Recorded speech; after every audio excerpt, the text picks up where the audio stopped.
మన ప్రభువును రక్షకుడైన యేసుక్రీస్తు నామంలో అందరికీ హృదయపూర్వక వందనములండి. లేవియ కాండము 15వ అధ్యాయము. మరియు యెహోవా మోషే అహరోన్లకు ఇలాగు సెలవిచ్చెను, మీరు ఇశ్రాయేలీలతో ఇట్లనుడి, ఒకని దేహమందు స్రావమున్న ఎడల ఆ స్రావము వలన వాడు అపవిత్రుడగును. వాని స్రావము కారినను కారకపోయినను ఆ దేహస్థితిని బట్టి వాడు అపవిత్రుడగును. ఆ స్రావము గలవాడు పండుకొను ప్రతి పరుపు అపవిత్రము, వాడు కూర్చుండు ప్రతి వస్తువు అపవిత్రము. వాని పరుపును ముట్టువాడు తన బట్టలు ఉదుకుకొని నీళ్లతో స్నానము చేసి సాయంకాలము వరకు అపవిత్రుడై ఉండును. అట్టివాడు దేని మీద కూర్చుండునో దాని మీద కూర్చుండువాడు తన బట్టలు ఉదుకుకొని నీళ్లతో స్నానము చేసి సాయంకాలము వరకు అపవిత్రుడై ఉండును. స్రావము గల వాని దేహమును ముట్టువాడు తన బట్టలు ఉదుకుకొని నీళ్లతో స్నానము చేసి సాయంకాలము వరకు అపవిత్రుడై ఉండును. స్రావము గలవాడు పవిత్రుని మీద ఉమ్మివేసిన ఎడల వాడు తన బట్టలు ఉదుకుకొని నీళ్లతో స్నానము చేసి సాయంకాలము వరకు అపవిత్రుడై ఉండును. స్రావము గలవాడు కూర్చుండు ప్రతి పల్లము అపవిత్రము. వాని క్రింద నుండిన ఏ వస్తువునైనను ముట్టు ప్రతివాడు సాయంకాలము వరకు అపవిత్రుడై ఉండును. వాటిని మోయివాడు తన బట్టలు ఉదుకుకొని నీళ్లతో స్నానము చేసి సాయంకాలము వరకు అపవిత్రుడై ఉండును. స్రావము గలవాడు నీళ్లతో చేతులు కడుక్కొనకయే ఎవని ముట్టునో వాడు తన బట్టలు ఉదుక్కొని స్నానము చేసి సాయంకాలము వరకు అపవిత్రుడై ఉండును. స్రావము గలవాడు ముట్టుకొనిన మంటి పాత్రను పగలగొట్టవలెను, ప్రతి చెక్క పాత్రను నీళ్లతో కడగవలెను. స్రావము గలవాడు తన స్రావము నుండి పవిత్రత పొందునప్పుడు తన పవిత్రత విషయమై 7 దినములు లెక్కించుకొని తన బట్టలు ఉదుకుకొని పారు నీటితో వడలను కడుగుకొని పవిత్రుడగును. 8వ నాడు 2 తెల్ల గువ్వలనైనను 2 పావురపు పిల్లలనైనను తీసుకొని ప్రత్యక్షపు గుడారము యొక్క ద్వారం నద్దకు వచ్చి యెహోవా సన్నిధిని వాటిని యాజకునికి అప్పగింపవలెను. యాజకుడు వాటిలో ఒక దానిని పాప పరిహారార్థ బలిగాను ఒక దానిని దహన బలిగాను అర్పింపవలెను. అట్లు యాజకుడు వాని స్రావము విషయములో యెహోవా సన్నిధిని వాని నిమిత్తము ప్రాయశ్చిత్తము చేయవలెను. ఒకనికి వీర్యస్ఖలనమైన ఎడల వాడు సర్వాంగ స్నానము చేసుకొని సాయంకాలము వరకు అపవిత్రుడై ఉండును. ఏ బట్ట మీదను ఏ తోలు మీదను వీర్యస్ఖలనమగునో ఆ బట్టయు ఆ తోలును నీళ్లతో ఉదుకబడి సాయంకాలము వరకు అపవిత్రమై ఉండును. వీర్యస్ఖలనమగునట్లు స్త్రీ పురుషులు సైనించిన ఎడల వారిద్దరూ నీళ్లతో స్నానము చేసి సాయంకాలం వరకు అపవిత్రులై ఉందురు. స్త్రీ దేహమందుండు స్రావము రక్తస్రావమైన ఎడల ఆమె 7 దినములు కడగా ఉండవలెను. ఆమెను ముట్టువారందరూ సాయంకాలము వరకు అపవిత్రులగుదురు. ఆమె కడగా ఉన్నప్పుడు ఆమె దేని మీద పండుకొనునో అది అపవిత్రమగును. ఆమె దేని మీద కూర్చుండునో అది అపవిత్రమగును. ఆమె పడకును ముట్టు ప్రతివాడు తన బట్టలు ఉదుక్కొని నీళ్లతో స్నానము చేసి సాయంకాలము వరకు అపవిత్రుడై ఉండును. ఆమె దేని మీద కూర్చుండునో దాని ముట్టు ప్రతివాడు తన బట్టలు ఉదుక్కొని నీళ్లతో స్నానము చేసి సాయంకాలం వరకు అపవిత్రుడై ఉండును. అది ఆమె పరుపు మీదనైనను ఆమె కూర్చుండిన దాని మీదనైనను ఉండిన ఎడల దాని ముట్టువాడు సాయంకాలము వరకు అపవిత్రుడై ఉండును. ఒకడు ఆమెతో సైనించుచుండగా ఆమె రజస్సు వానికి తగిలిన ఎడల వాడు 7 దినములు అపవిత్రుడగును. వాడు పండుకొని ప్రతి మంచము అపవిత్రము. ఒక స్త్రీ కడగా ఉండు కాలమునకు ముందుగా ఆమె రక్తస్రావము ఇంకా అనేక దినములు స్రవించినను ఆమె కడగా నుండు కాలమైన తరువాత స్రవించినను ఆమె అపవిత్రత ఆమె కడగా నుండు దినములలో వలనే ఆ స్రావ దినములన్నీయు ఉండును. ఆమె అపవిత్రురాలు. ఆమె స్రావ దినములన్నీయు ఆమె పండుకొను ప్రతి మంచము ఆమె కడగానున్నప్పటి మంచము వలె ఉండవలెను. ఆమె దేని మీద కూర్చుండెనో అది ఆమె కడగా ఉన్నప్పటి అపవిత్రత వలె అపవిత్రమగును. వాటిని ముట్టు ప్రతివాడు అపవిత్రుడు. వాడు తన బట్టలు ఉదుక్కొని నీళ్లతో స్నానము చేసి సాయంకాలము వరకు అపవిత్రుడై ఉండును. ఆమె ఆ స్రావము కుదిరి పవిత్రురాలైన ఎడల ఆమె 7 దినములు లెక్కించుకొని అవి తీరిన తరువాత పవిత్రురాలగును. 8వ నాడు ఆమె 2 తెల్లగువలనైనను 2 పావురపు పిల్లలనైనను ప్రత్యక్షపు గుడారం యొక్క ద్వారమునకు యాజకుని యొద్దకు తేవలెను. యాజకుడు ఒక దానిని పాప పరిహారార్థ బలిగాను ఒక దానిని దహన బలిగాను అర్పింపవలెను. అట్లు యాజకుడు ఆమె స్రావ విషయమై యెహోవా సన్నిధిని ఆమె నిమిత్తము ప్రాయశ్చిత్తము చేయవలెను. ఇశ్రాయేలీయులు తమ మధ్య నుండి నా నివాస స్థలమును అపవిత్రపరచునప్పుడు వారు తమ అపవిత్రత వలన చావకుండునట్లు వారికి అపవిత్రత కలుగకుండా మీరు వారిని కాపాడవలను.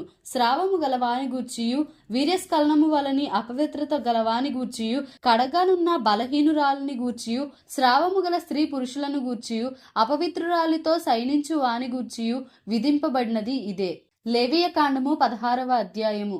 అహరోను ఇద్దరు కుమారులు యెహోవా సన్నిధికి సమీపించి చనిపోయిన తరువాత యెహోవా మోషేతో మాటలాడి ఇట్లనెను, నేను కరుణాపీఠము మీద మేఘములో కనబడుదును గనుక నీ సహోదరుడైన అహరోను చావక యుండునట్లు అతడు మందసము మీది కరుణాపీఠము ఎదుటనున్న అడ్డతెర లోపలికి ఎల్లప్పుడూ రాకూడదని అతనితో చెప్పుము. అతడు పాప పరిహారార్థ బలిగా ఒక కోడె దూడను, దహన బలిగా ఒక పొట్టేలును తీసుకొని వీటితో పరిశుద్ధ స్థలంలోనికి రావలెను. అతడు ప్రతిష్ఠితమైన చొక్కాయి తొడుగుకొని తన మానమునకు సన్ననార లాగులు తొడుగుకొని సన్ననార దట్టి కట్టుకొని సన్ననార పాగా పెట్టుకొనవలెను.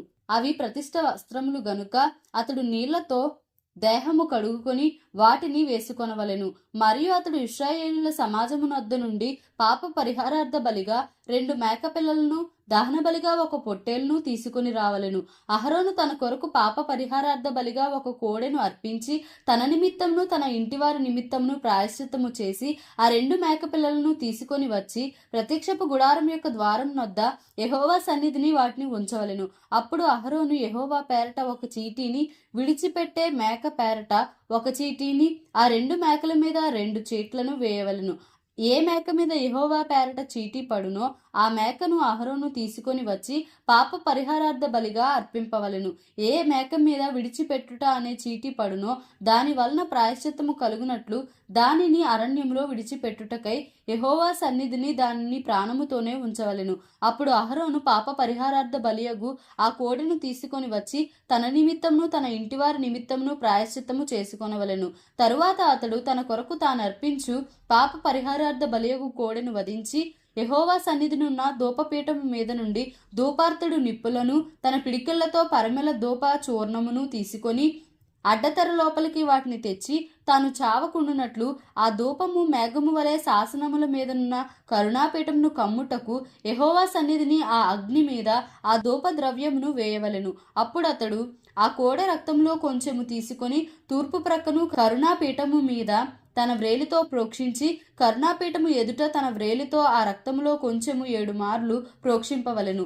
అప్పుడతడు ప్రజలర్పించు పాప పరిహారార్థ బలియగు మేకను వధించి అడ్డతెర లోపలికి దాని రక్తము తెచ్చి ఆ కోడె రక్తముతో చేసినట్లు దీని రక్తముతోనూ చేసి కరుణాపీఠము మీదను కరుణాపీఠము ఎదుటను దాని ప్రోక్షింపవలెను. అట్లు అతడు ఇశ్రాయేలీయుల సమస్త పాపములను బట్టియు అనగా వారి అపవిత్రతను బట్టియు వారి అతిక్రమములను బట్టియు పరిశుద్ధ స్థలమునకు ప్రాయశ్చిత్తము చేయవలెను. ప్రత్యక్షపు గుడారము వారి మధ్య ఉండుట వలన వారి అపవిత్రతను బట్టి అది అపవిత్ర మగుచుండును గనుక అతడు దానికి ప్రాయశ్చిత్తము చేయవలెను. పరిశుద్ధ స్థలంలో ప్రాయశ్చిత్తము చేయుటకు అతడు లోపలికి పోవునప్పుడు అతడు తన నిమిత్తమును తన ఇంటివారి నిమిత్తమును ఇశ్రాయేలీయుల సమస్త సమాజము నిమిత్తమును ప్రాయశ్చిత్తము చేసి బయటికి వచ్చు వరకు ఏ మనుష్యుడును ప్రత్యక్షపు గుడారములో ఉండరాదు. మరియు అతడు యెహోవా సన్నిధినున్న బలిపీఠం నొద్దకు పోయి దానికి ప్రాయశ్చిత్తము చేయవలెను. అతడు ఆ కోడె రక్తములో కొంచెమును ఆ మేక రక్తంలో కొంచెమును తీసుకొని బలిపీఠపు కొమ్ముల మీద చమిరి 7 మార్లు తన వ్రేలితో ఆ రక్తములో కొంచెము దాని మీద ప్రోక్షించి దాన్ని పవిత్రపరచి ఇశ్రాయేలీయుల అపవిత్రతను పోగొట్టి దానిని పరిశుద్ధపరచవలెను. అతడు పరిశుద్ధ స్థలమునకును ప్రత్యక్షపు గుడారమునకును బలిపీఠమునకును ప్రాయశ్చిత్తము చేసి చాలించిన తరువాత ఆ సజీవమైన మేకను దగ్గరకు తీసుకుని రావలెను. అప్పుడు అహరోను సజీవమైన ఆ మేక తల మీద తన 2 చేతులు ఉంచి ఇశ్రాయేలీయుల పాపములన్నీయు అనగా వారి దోషములన్నీయు వారి అతిక్రమములన్నీయు దాని మీద ఒప్పుకొని ఆ మేక తల మీద వాటిని మోపి తగిన మనుషుని చేత అరణ్యంలోనికి దాన్ని పంపవలెను. ఆ మేక వారి దోషములన్నిటినీ ఎడారి దేశమునకు భరించిపోవును. అతడు అరణ్యంలో ఆ మేకను విడిచిపెట్టవలెను. అప్పుడు అహరోను ప్రత్యక్షపు గుడారంలోనికి వచ్చి తాను పరిశుద్ధ స్థలంలోనికి వెళ్ళినప్పుడు తాను వేసుకొనిన నారబట్టలను తీసి అక్కడ వాటిని ఉంచి పరిశుద్ధ స్థలంలో దేహంను నీళ్లతో కడుక్కొని బట్టలు తిరిగి ధరించుకొని బయటకు వచ్చి తన కొరకు దహనబలిని ప్రజల కొరకు దహనబలిని అర్పించి తన నిమిత్తమును ప్రజల నిమిత్తమును ప్రాయశ్చిత్తము చేయవలెను. పాప పరిహారార్థ బలిపశువు యొక్క క్రొవ్వును బలిపీఠం మీద దహింపవలెను. విడిచిపెట్టే మేకను వదిలినవాడు తన బట్టలు ఉదుకుకొని నీళ్లతో దేహము కడుగుకొని తరువాత పాలెంలోనికి రావలెను. పరిశుద్ధ స్థలములో ప్రాయశ్చిత్తము చేయుటకు వేటి రక్తము దాని లోపలికి తేబడెను. పాప పరిహారార్థ బలియగు ఆ కోడెను ఆ మేకను ఒకడు పాలెము వెలుపలికి తీసుకొని పోవలెను. వాటి చర్మములను వాటి మాంసమును వాటి మలమును అగ్నితో కాల్చివేయవలెను.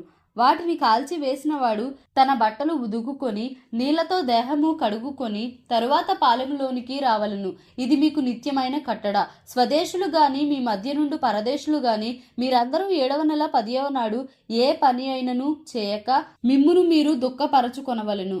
ఏలయనగా మీరు యెహోవా సన్నిధిని మీ సమస్త పాపముల నుండి పవిత్రులగునట్లు ఆ దినమున మిమ్ము పవిత్రపరచునట్లు మీ నిమిత్తము ప్రాయశ్చిత్తము చేయబడెను. అది మీకు మహా విశ్రాంతి దినము. మిమ్మును మీరు దుఃఖపరచుకొనవలెను. ఇది నిత్యమైన కట్టడ. ఎవరు తన తండ్రికి మారుగా యాజకుడు అగుటకై అభిషేకము పొంది తన్ను ప్రతిష్ఠించుకొనునో ఆ యాజకుడు ప్రాయశ్చిత్తము చేసుకొని నార వస్త్రములైన ప్రతిష్ఠిత వస్త్రములను ధరించుకొనవలెను. మరియు అతడు అతి పరిశుద్ధముగానున్న మందిరమునకును ప్రత్యక్షపు గుడారమునకును బలిపీఠమునకును ప్రాయశ్చిత్తము చేయవలెను. మరియు అతడు యాజకుల నిమిత్తమును సమాజము నిమిత్తమును ప్రాయశ్చిత్తము చేయవలెను. సంవత్సరమునకు ఒకసారి ఇశ్రాయేలీల సమస్త పాపములను బట్టి వారి నిమిత్తము ప్రాయశ్చిత్తము చేయుటకు ఇది మీకు నిత్యమైన కట్టడ. యెహోవా మోషేకు ఆజ్ఞాపించినట్లు అతడు చేసెను. లేవియకాండము 17వ అధ్యాయము. మరియు యెహోవా మోషేకు ఇలాగు సెలవిచ్చెను, నీవు అహరోనుతోనూ అతని కుమారులతోనూ ఇశ్రాయేలు అందరితోనూ ఇలాగు చెప్పుము, ఇది యెహోవా ఆజ్ఞాపించిన మాట. ఇశ్రాయేలుల కుటుంబములలో యెహోవా మందిరము ఎదుట యెహోవాకు అర్పణము అర్పించుటకు పూనుకొనువాడు, అది ఎద్దే గాని గొర్రెయే గాని మేకయే గాని ప్రత్యక్షపు గుడారం యొక్క ద్వారమునొద్దకు దానిని ముందు తేక పాలెంలో వధించినను పాలెంనకు వెలుపల వధించినను ఆ మనుషుడు తన ప్రజల్లో నుండి కొట్టివేయబడును. వాడు రక్తమును ఒలికించిన వాడు. ఇశ్రాయేలీయులు బయట వధించుచున్న బలిపశువులను ఇక బయట వధింపక యెహోవా పేరట యాజకుని యొద్దకు ప్రత్యక్షపు గుడారం యొక్క ద్వారమునకే తీసుకొని వచ్చి సమాధాన బలిగా అర్పించునట్లు ఆ మనుష్యుడు జనుల్లో నుండి కొట్టివేయబడవలెను. యెహోవాకు ఇంపైన సువాసన గలుగునట్లు యాజకుడు ప్రత్యక్షపు గుడారం యొక్క ద్వారం వద్దనున్న యెహోవా బలిపీఠము మీద వాటి రక్తమును ప్రోక్షించి వాటి క్రొవ్వును దహింపవలెను. వారు వ్యభిచారులై అనుసరించుచూ వచ్చిన దయ్యముల పేరట వధించినట్లు ఇక మీదట తమ బలిపశువులను వధింపరాదు. ఇది వారి తరతరములకు వారికి నిత్యమైన కట్టడ. మరియు నీవు వారితో ఇట్లనుము, ఇశ్రాయేలుల కుటుంబములలో గాని మీలో నివసించు పరదేశులలో గాని ఒకడు దహన బలినైనను వేరొక ఏ బలినైనను యెహోవాకు అర్పింపనుద్దేశము గలవాడై ప్రత్యక్షపు గుడారం యొక్క ద్వారం నొద్దకు తీసుకొని రాని ఎడల ఆ మనుష్యుడు జనుల్లో నుండి కొట్టివేయబడును. మరియు ఇశ్రాయేలుల కుటుంబములలోనేమి మీలో నివసించు పరదేశులలోనేమి ఒకడు దేని రక్తమును తినినను రక్తము తినువానికి నేను విముఖుడనై జనుల్లో నుండి వారిని కొట్టివేయుదును. రక్తము దేహమునకు ప్రాణము. మీ నిమిత్తము ప్రాయశ్చిత్తము చేయునట్లు బలిపీఠము మీద పోయుటకై దానిని మీకు ఇచ్చితిని. రక్తము దానిలోనున్న ప్రాణమును బట్టి ప్రాయశ్చిత్తము చేయును. కాబట్టి మీలో ఎవడును రక్తము తినకూడదనియు మీలో నివసించు ఏ పరదేశీయు రక్తము తినకూడదనియు నేను ఇశ్రాయేలీయులకు ఆజ్ఞాపించితిని. మరియు ఇశ్రాయేలులోనే గాని మీలో నివసించు పరదేశంలోనే గాని ఒకడు తినదగిన మృగమునైనను పక్షినైనను వేటాడి పట్టిన ఎడల వాడు దాని రక్తమును ఒలికించి మంటితో కప్పవలెను. ఏలయనగా అది సమస్త దేహములకు ప్రాణాధారము. దాని రక్తము దాని ప్రాణమునకు ఆధారము. కాబట్టి మీరు ఏ దేహ రక్తమును తినకూడదు. వాటి రక్తము సర్వ దేహములకు ప్రాణాధారము. దానిని తిను ప్రతివాడు మరణశిక్ష నొందునని నేను ఇశ్రాయేలీయులకు ఆజ్ఞాపించితిని. మరియు కళేబరంనైనను చేల్చబడిన దానినైనను తిను ప్రతివాడు దేశమందు పుట్టినవాడేమి పరదేశీ ఏమి వాడు తన బట్టలను ఉదుగుకొని నీళ్లతో దేహమును కడుక్కొని సాయంకాలము వరకు అపవిత్రుడగును, తరువాత పవిత్రుడగును. అయితే వాడు వాటిని ఉదుగు కొనకయు తన దేహమును కడుగు కొనకయు ఉండిన ఎడల వాడు తన దోష శిక్షను భరించును. లేవియకాండము 18వ అధ్యాయము. మరియు యెహోవా మోషేకు ఇలాగు సెలవిచ్చెను, నేను మీ దేవుడినైన యెహోవానని నీవు ఇశ్రాయేలీయులతో చెప్పుము. మీరు నివసించిన ఐగుప్తు దేశాచారముల చొప్పున మీరు చేయకూడదు. నేను మిమ్మును రప్పించుచున్న కనాను దేశాచారముల చొప్పున మీరు చేయకూడదు. వారి కట్టడలను బట్టి నడవకూడదు. మీరు నా విధులను గైకొనవలెను. నా కట్టడలను బట్టి నడుచుకొనుటకు వాటిని ఆచరింపవలెను. మీ దేవుడనగు నేను యెహోవాను. మీరు నా కట్టడలను నా విధులను ఆచరింపవలెను. వాటిని గైకొనువాడు వాటి వలన బ్రతుకును. నేను యెహోవాను. మీలో ఎవరునూ తమ రక్త సంబంధుల మానాఛాదనమును తీయుటకు వారిని సమీపింపకూడదు. నేను యెహోవాను. నీ తండ్రికి మానాచ్ఛాదనముగానున్న నీ తల్లి మానాచ్ఛాదనమును తీయకూడదు, ఆమె నీ తల్లి.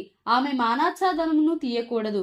నీ తండ్రి భార్య మానాచ్ఛాదనమును తీయకూడదు, అది నీ తండ్రిదే. నీ సహోదరి మానాచ్ఛాదనమును అనగా ఇంటిలో పుట్టినదేమి వెలుపట పుట్టినదేమి నీ తండ్రి కుమార్తె యొక్క అయినను నీ తల్లి కుమార్తె యొక్క అయినను మానాచ్ఛాదనమును తీయకూడదు. నీ కుమారుని కుమార్తె మానాచ్ఛాదనమునైనను కుమార్తె మానాచ్ఛాదనమునైనను తీయకూడదు, అది నీది. నీ తండ్రి వలన పుట్టిన నీ తండ్రి భార్య కుమార్తె నీ సహోదరి, ఆమె మానాచ్ఛాదనమును తీయకూడదు. నీ తండ్రి సహోదరి మానాచ్ఛాదనమును తీయకూడదు, ఆమె నీ తండ్రి రక్త సంబంధి. నీ తల్లి సహోదరి మానాచ్ఛాదనమును తీయకూడదు, ఆమె నీ తల్లి రక్త సంబంధి. నీ తండ్రి సహోదరుని మానాచ్ఛాదనమును తీయకూడదు, అనగా అతని భార్యను సమీపింపకూడదు, ఆమె నీ పినతల్లి. నీ కోడలి మానాచ్ఛాదనమును తీయకూడదు, ఆమె నీ కుమారుని భార్య, ఆమె మానాచ్ఛాదనమును తీయకూడదు. నీ సహోదరుని భార్య మానాచ్ఛాదనమును తీయకూడదు, అది నీ సహోదరుని మానము. ఒక స్త్రీ మానాచ్ఛాదనమును ఆమె కుమార్తె మానాచ్ఛాదనమును తీయకూడదు. ఆమె కుమారుని కుమార్తె మానాచ్ఛాదనమునైనను ఆమె కుమార్తె మానాచ్ఛాదనమునైనను తీయుటకు వారిని చేర్చుకొనకూడదు. వారు ఆమె రక్త సంబంధులు, అది దుష్కామ ప్రవర్తన.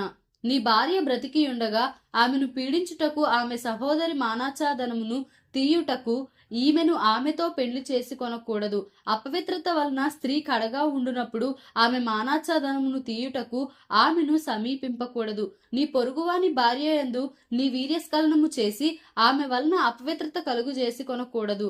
నీవు ఏమాత్రమును నీ సంతానమును మోలెకు నిమిత్తము అగ్నిగుండమును దాటనీయకూడదు. నీ దేవుని నామమును అపవిత్రపరచకూడదు, నేను యెహోవాను. స్త్రీ శయనము వలె పురుష శయనము కూడదు, అది హేయము. ఏ జంతువునందును నీ స్ఖలనము చేసి దాని వలన అపవిత్రత కలుగజేసి కొనకూడదు. జంతువు స్త్రీని పొందునట్లు ఆమె దాని ఎదుట నిలువరాదు, అది విపరీతము. వీటిలో దేని వలనను అపవిత్రత కలుగజేసి కొనకూడదు. నేను మీ ఎదుటి నుండి వెళ్ళగొట్టుచున్న ఈ జనములు వాటన్నిటి వలన అపవిత్రులైరి. ఆ దేశము అపవిత్రత కలది గనుక నేను దాని మీద దాని దోష శిక్షను మోపుచున్నాను.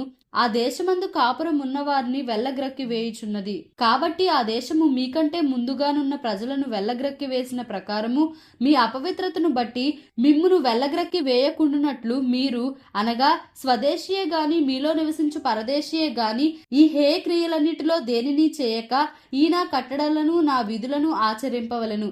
ఎవరు అట్టి హేయ క్రియలలో దేనినైనా చేయుదురో వారు ప్రజల్లో నుండి కొట్టివేయబడుదురు. కాబట్టి మీకంటే ముందుగా నున్నవారు అనుసరించిన ఆ హేయమైన ఆచారములలో దేనినైనా అనుసరించుట వలన అపవిత్రత కలుగు చేసి కొనకుండునట్లు నేను మీకు విధించిన విధిని అనుసరించి నడుచుకొనవలెను. నేను మీ దేవుడనైన యెహోవాను. లేవియకాండము 19వ అధ్యాయము. మరియు యెహోవా మోషేకు ఇలాగు సెలవిచ్చెను, ఇశ్రాయేలీయుల సర్వ సమాజముతో ఇట్లు చెప్పుము, మీరు పరిశుద్ధులై ఉండవలెను. మీ దేవుడనైన యెహోవానగు నేను పరిశుద్ధుడనై ఉన్నాను. మీలో ప్రతివాడు తన తల్లికి తన తండ్రికి భయపడవలెను. నేను నియమించిన విశ్రాంతి దినములను ఆచరింపవలెను. నేను మీ దేవుడనైన యెహోవాను. మీరు వ్యర్థమైన దేవతల తట్టు తిరగకూడదు. మీరు పోత విగ్రహములను చేసుకొనకూడదు. నేను మీ దేవుడనైన యెహోవాను. మీరు యెహోవాకు సమాధాన బలి అర్పించినప్పుడు అది అంగీకరింపబడినట్లుగా అర్పింపవలెను. మీరు బలిని అర్పించు నాడైనను మరునాడైనను దాన్ని తినవలను. 3వ నాటి వరకు మిగిలి ఉన్న దానిని అగ్నితో కాల్చివేయవలను. 3వ నాడు దానిలో కొంచెమైనను తినిన ఎడల అది హేయమగును, అది అంగీకరింపబడదు. దానిని తినువాడు తన దోష శిక్షను భరించును. వాడు యెహోవాకు పరిశుద్ధమైన దానిని అపవిత్రపరచెను, వాడు ప్రజల్లో నుండి కొట్టివేయబడును. మీరు మీ భూమి పంటను కోయినప్పుడు నీ పొలము యొక్క ఓరలను పూర్తిగా కోయకూడదు.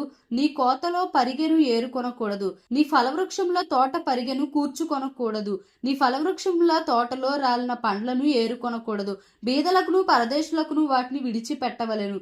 నేను మీ దేవుడినైన యెహోవాను. మీరు దొంగిలింపకూడదు, బొంకకూడదు, ఒకరితో ఒకడు అబద్ధమాడకూడదు. నా నామమును బట్టి అబద్ధ ప్రమాణము చేయకూడదు. నీ దేవుని నామమును అపవిత్రపరచకూడదు, నేను యెహోవాను. నీ పొరుగువాని హింసింపకూడదు, వాని దోచుకొనకూడదు. కూలివాని కూలి మరునాటి వరకు నీ యొద్ద ఉంచుకొనకూడదు. చెవిటివాని తిట్టకూడదు. గ్రుడ్డివాని ఎదుట అడ్డము వేయకూడదు. నీ దేవునికి భయపడవలెను. నేను యెహోవాను. అన్యాయపు తీర్పు తీర్చకూడదు. బీదవాడని పక్షపాతము చేయకూడదు. గొప్పవాడని అభిమానము చూపకూడదు. న్యాయమును బట్టి నీ పొరుగువానికి తీర్పు తీర్చవలను. నీ ప్రజలలో కొండెములాడుచు ఇంటింటికి తిరగకూడదు.